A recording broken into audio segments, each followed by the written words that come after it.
stop what you're doing and listen. This is not a drill. What's the most resilient parasite? An idea. A single idea from the human mind can build cities.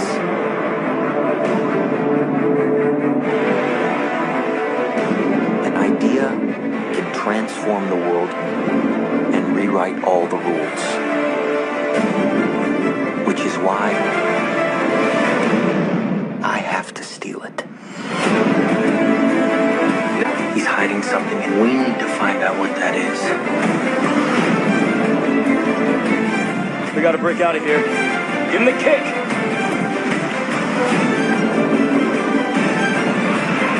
This was not a part of the plan!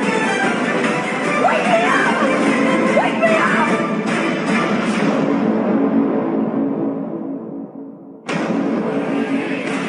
I know we have still not shattered that highest and hardest glass ceiling, but someday someone will, and hopefully sooner than we might think.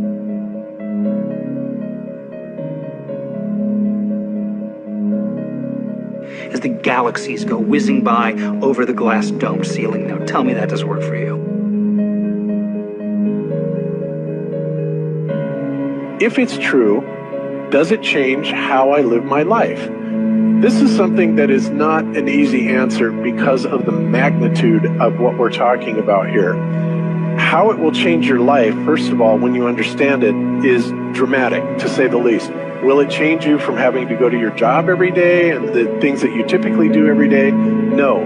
But when this knowledge becomes more mainstream and these agencies are starting to be held accountable, and you understand that they're all participating in this, not just the United States government, not just NASA, but China, Russia, India, all of them have space programs. They all have the same symbolism. They're all doing the exact same thing to their citizenry. And the first thing you have to understand about this is that the deception goes all the way to the top. And when I say all the way to the top, you have to kind of get rid of the notion that the people at the very highest levels are working together.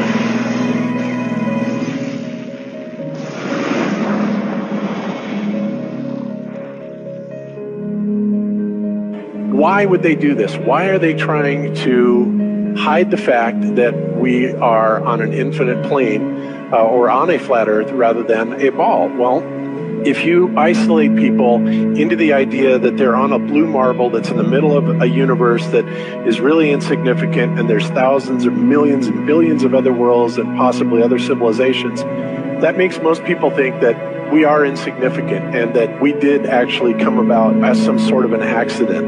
Now, when people believe that, their minds are much more malleable into being given the idea that there is no God and there is no creator. And because of that, that also gives the controllers this fertile soil to build other deceptions on.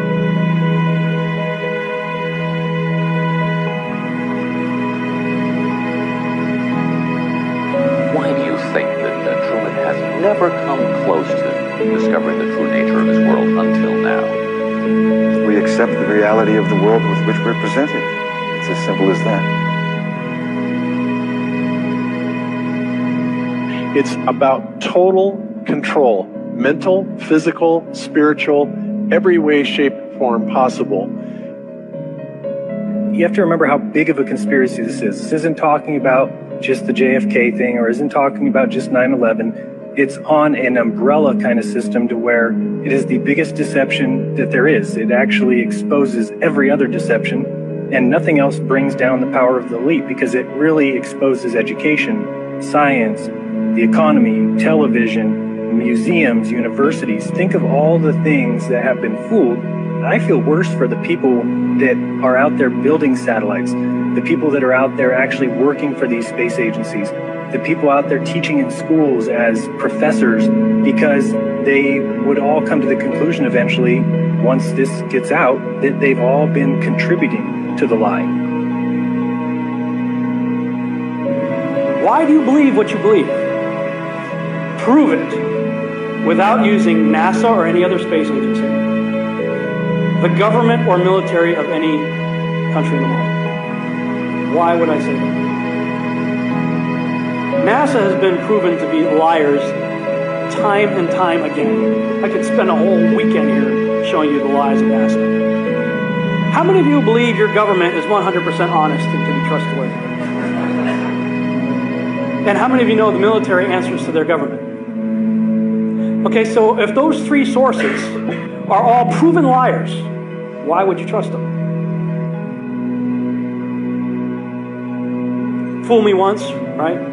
Shame on you. Fool me twice, shame on me. I say, continue to believe pathological liars and you're an idiot. But that's what we've all done. And so, I look at these stuff, we've all seen the textbooks, we've all seen the videos and movies and all these things, and there's so much of it. Do you know what the budget NASA has? You know how much they get? How much money they get? Have you seen the movie Gravity? Okay. That's made for about $100 million, give or take. And if you saw the movie Gravity, that was pretty impressive. I saw it on IMAX, big screen, like, wow. I mean, I felt like I was with Sandra Bullock flying around in space, freaking out myself. Okay, this is what they're able to do with $100 million. What are you able to do with tens of billions of dollars a year since the 60s? Now, in my opinion, we're being lied to not only about the shape of the earth, we're being lied to about the very nature of reality itself.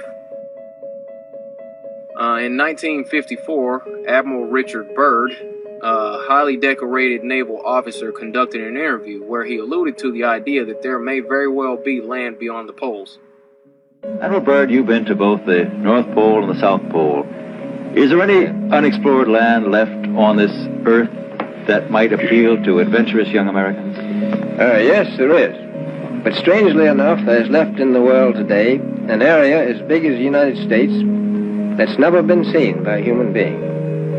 And that's beyond the pole on the other side of the South Pole from Middle America. And I think it's quite astonishing that there should be an area as big as that unexplored. That's a tremendous So challenge. there's a lot of adventure left down at the bottom of the world. Admiral, do you hope to see that? We don't know. That's the big problem. We don't know where we are. Okay? That's what we're all trying to figure out here.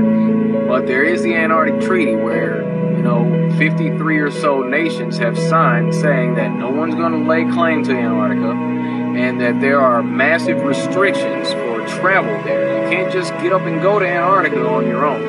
You have to have a tour guide with you, and there are only certain entry points, and there are limits on where you can go search. Personally, I think the unconquered South face is the only one worth scaling.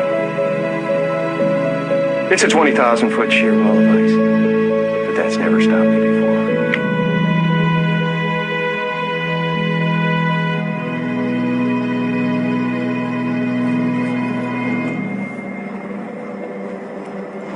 Welcome.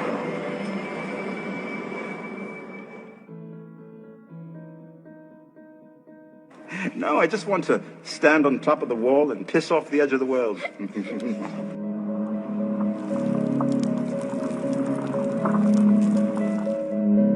What difference does it make? What difference does it make?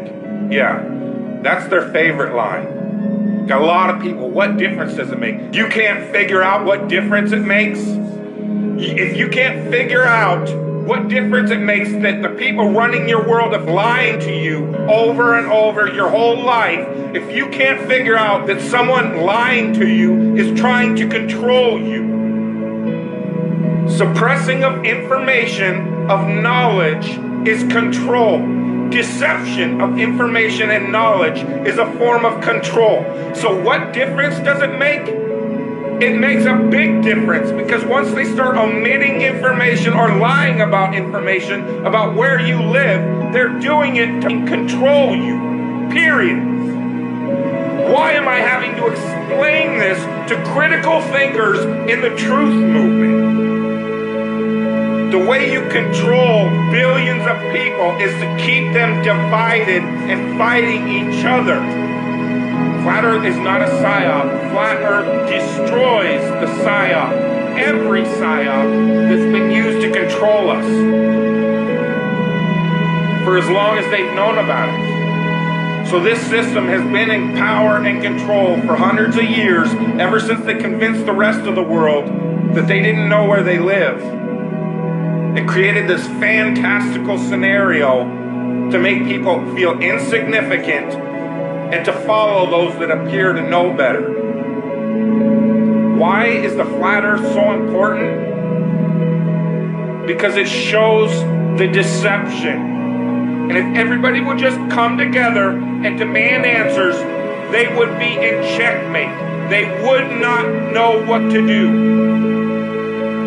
Train up a child in the way that he should go, and when he is old, he will not depart from it. I believe that's why we have so many who are indoctrinated to still believe and fight so hard for the heliocentric model. The reason being is because we've been taught the globe model since before we had the ability to think for ourselves. Think about that. Before you could think for yourself, before you could form rational thought, you've been taught that you live on a spinning ball, although your five senses tell you something totally different. Our senses tell us that the earth is flat and stationary, that the sun and moon and the stars rotate above us just as we see, that they make their annual cycles in such a way that we can calculate days, months, and years of the passage of time, just like in Scripture. The earth in itself works like a well-designed timepiece, and we all know that any timepiece that we can think of has a designer. What if the lie is to hide the existence of that designer? What if they're lying to us about this because they're hiding God? I think the earth is flat. Why? Cause all of my friends done fell off. I'm about to circle back, mixing the perk and jack. Do it in church at that. I had to work at that. Gave me the beat. Stop what you're doing and listen. This is not a drill. What's the most resilient parasite? An idea. A single idea from the human mind can build cities.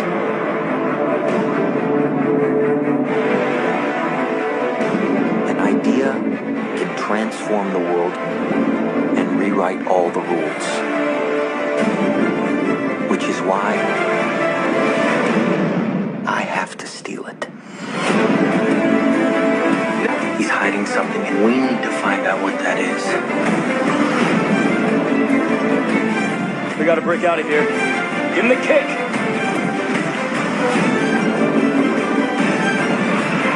This was not a part of the plan!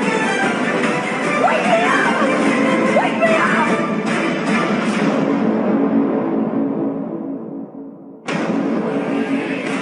I know we have still not shattered that highest and hardest glass ceiling, but someday someone will, and hopefully sooner than we might. Stop what you're doing.